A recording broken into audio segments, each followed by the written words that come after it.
Hey guys, welcome to RC explain और मेरा नाम है रेहान चार्ल्स। दोस्तों, प्रभास की मूवी आदि पुरुष का टीजर रिलीज होते ही ये टीजर अब ट्रोलर्स के निशाने पर आ गया है। बात यहीं तक नहीं रुकती दोस्तों, 500 करोड़ की इस मूवी को अब बॉयकॉट करने की भी मांग उठने लगी है। दोस्तों, मेकर्स ने जब इस मूवी को बनाने की ऑफिशियल अनाउंसमेंट करी थी तब उन्होंने ये भी बताया था कि ये मूवी वाल्मीकि के रामायण पर बेस्ड होगी। लेकिन दोस्तों, मूवी का टीजर देख के कहीं से नहीं लगता कि ये कोई रामायण है। दोस्तों, मैं ऐसा इसलिए कह रहा हूँ क्योंकि ना तो इन लोगों के पास कोई कॉस्ट्यूम है, ना इन लोगों के पास कोई रियल लोकेशन है और ना ही सोने की लंका है। क्योंकि सोने की लंका होती तो वो लंका कम से कम येलो कलर की तो होती। यहाँ पर तो ऐसा लगता है कि वो सोने की नहीं बल्कि लोहे की लंका है। दोस्तों, इस वीडियो में मैं ऐसी 10 वजह 10 रीजन कवर करने की कोशिश करूंगा जिसकी वजह से इस मूवी को बॉयकॉट तक करने की मांग उठने लगी है। तो दोस्तों, चलिए वो वजह जान लेते हैं। दोस्तों, फिल्म के ट्रेलर ने लोगों को बहुत ज्यादा निराश किया है और इसकी सबसे बड़ी वजह है विजुअल इफेक्ट्स यानी कि वीएफएक्स। दोस्तों, लोगों ने वीएफएक्स को तो इतना खराब बताया है कि लोग अब इसकी तुलना कार्टून शोज और एनिमेशन मूवीज से करने लगे हैं। रीजन नंबर 2, रावण का लुक। दोस्तों, सैफ अली खान को लोगों ने रावण के लुक में पूरी तरह से रिजेक्ट कर दिया है। लोगों का तो यहाँ तक कहना है कि ये रावण नहीं बल्कि अलाउद्दीन खिलजी लग रहे हैं। और दोस्तों, लोग ऐसा इसलिए कह रहे हैं क्योंकि इसमें सैफ अली खान को बिल्कुल मॉडर्न और लेटेस्ट हेयर कट के साथ साथ बड़ी दाढ़ी में भी दिखाया गया है जो कि बिल्कुल अलाउद्दीन खिलजी की तरह लग रही है। रीजन नंबर 3, प्रभास का लुक। दोस्तों, फिल्म में प्रभास श्री राम का रोल प्ले कर रहे हैं और अब प्रभास के लुक पर भी विवाद हो रहा है और ऐसा इसलिए हो रहा है क्योंकि प्रभास की इसमें मूंछें हैं जो कि श्री राम के हिसाब से बिल्कुल भी नहीं होनी चाहिए और इसमें प्रभास के 6 पैक एब्स भी दिखाए गए हैं जो कि बिल्कुल ही नकली हैं। और इसके साथ साथ एक और बड़ी वजह निकल के आई है कि इसमें प्रभास ने चमड़े के सैंडल पहन रखे हैं, जबकि दोस्तों प्रभु श्री राम को हम हमेशा से खड़ाऊ पहन के ही इमेजिन करते आए हैं और पुराने टीवी सीरियल्स में भी उन्हें खड़ाऊ पहने दिखाया गया है। तो अब बात करते हैं रीजन नंबर 4 की और रीजन नंबर 4 है सीता माता का लुक। दोस्तों, इस मूवी में सीता माता का रोल कृति सेनन निभा रही हैं और दोस्तों एक झलक हमें सीता माता की भी दिखती है जिसमें वो एक झूले पर झूलती हुई नजर आती हैं और वहां पर उनका जो लुक होता है वो बहुत ही ज्यादा मॉडर्न होता है और उसमें उन्होंने एक साड़ी पहनी होती है जो कि बहुत ही ज्यादा मॉडर्न स्टाइल से पहनी होती है जिसे देखकर लोग बहुत ज्यादा भड़क गए हैं और लोग ये एक्सेप्ट कर ही नहीं पा रहे कि सीता माता इस रूप में भी हो सकती हैं।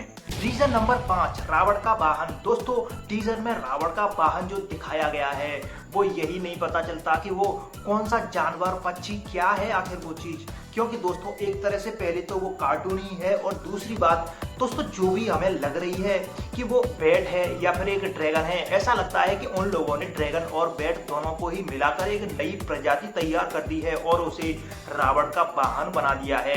और इसी बात से लोगों को बहुत ज्यादा चिढ़ हो गई है कि आखिर रावण का वाहन पुष्पक विमान था और ये क्या है रावण का वाहन। और दोस्तों, सीन को देखकर ये क्लियरली पता चलता है कि ये वाला सीन उन्होंने गेम ऑफ थ्रोन से कॉपी किया है जहां पर ड्रैगन पर लोगों को उड़ते हुए दिखाया जाता है। रीजन नंबर 6, हनुमान जी का लुक। दोस्तों, टीजर में हमें हनुमान जी का बहुत ही वियर्ड सा लुक देखने को मिलता है। पहली बात तो जो भी बंदा ये रोल प्ले कर रहा है उसे देखकर ये लगता ही नहीं ये हनुमान जी हो सकते हैं क्योंकि उसके ना तो चेहरे के एक्सप्रेशंस हनुमान जी जैसे लगते हैं ना ही शकल सूरत। तो दोस्तों, जो भी हनुमान जी के कपड़े होते हैं वो इसमें बिल्कुल भी दिखते ही नहीं। हनुमान जी ने इसमें चमड़े के कपड़े पहने हैं जिसको देखकर लोगों में बहुत ज्यादा गुस्सा है। और वहीं दोस्तों, हनुमान जी के सर पर हमेशा लोगों ने मुकुट देखा है लेकिन ना ही इसमें मुकुट है, तो यहाँ पर हनुमान जी के लुक से पूरी तरह से छेड़छाड़ की गई है और इस बात को लोग बिल्कुल भी बर्दाश्त नहीं कर पा रहे हैं। रीजन नंबर 7, अजीब से दिखने वाले राक्षस।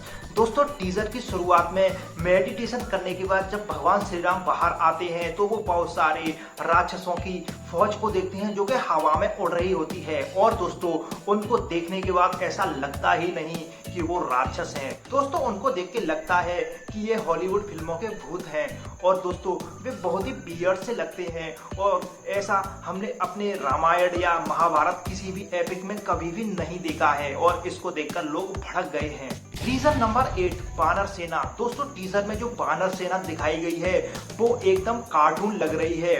दोस्तों इसमें जो भी वानर सेना दिखाई गई है उसकी तुलना प्लेनेट ऑफ द एप्स के बंदरों से की जा रही है और ये हमें क्लियरली दिख रहा है कि उसमें जो भी बंदर दिखाए गए थे वो कितने रियल थे। लेकिन दोस्तों यहाँ पर तो पूरी तरह से कार्टून बना दिए गए हैं। Reason number 9, copied scenes. दोस्तों इस मूवी के टीजर में बहुत सारे सीन्स को कॉपी कर लिया गया है। जैसे कि जो सबसे पहले वाला सीन स्टार्ट होता है जहाँ पर टीजर शुरू होता है, वहाँ पर प्रभास को यानी कि श्री राम को पानी के अंदर मेडिटेशन करते हुए दिखाया गया है और ये वाला सीन डायरेक्टली कॉपी किया गया है हॉलीवुड की मूवी एक्सट्रैक्शन से, जिसमें क्रिस हेम्सवर्थ यानी कि मार्वल के थॉर जो कि पानी के अंदर मेडिटेशन करते हैं और वहीं से इस सीन को डायरेक्टली कॉपी कर लिया गया है।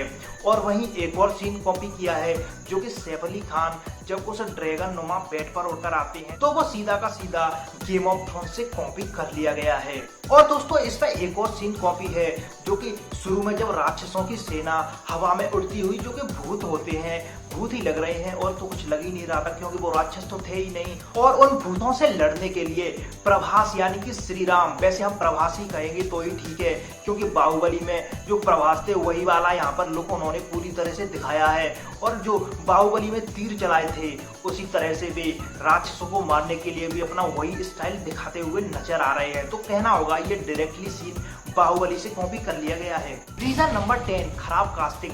दोस्तों इसमें टोटल 5 किरदारों को दिखाया गया है, राम, लक्ष्मण, सीता, रावण और हनुमान। लेकिन कमाल की बात तो ये है कि इसमें जो भी कैरेक्टर दिखाए गए हैं वो उन एक्टर्स को सूट कर ही नहीं रहे।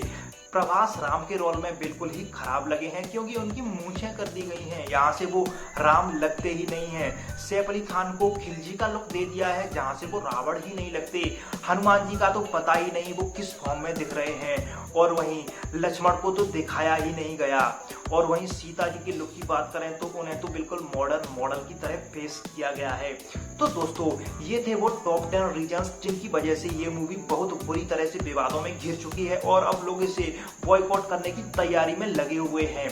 तो दोस्तों इस बारे में आप क्या कहना चाहेंगे? क्या आपको लगता है कि लोगों को इस मूवी को बॉयकॉट करना चाहिए या फिर ट्रेलर तक का वेट करना चाहिए? आखिरकार ट्रेलर में ही पता चलेगा कि अब ये मूवी में क्या दिखाने वाले हैं, क्योंकि बहुत ज़्यादा उम्मीद तो इनसे है नहीं, क्योंकि अब इस मूवी में बहुत ज़्यादा सुधार किया नहीं जा सकता और अगर ये सुधार भी करना चाहें तो मूवी को दोबारा से शूट करना होगा जो कि 3 महीने के अंदर पॉसिबल है ही नहीं। तो दोस्तों वीडियो आपको कैसी लगी कमेंट करके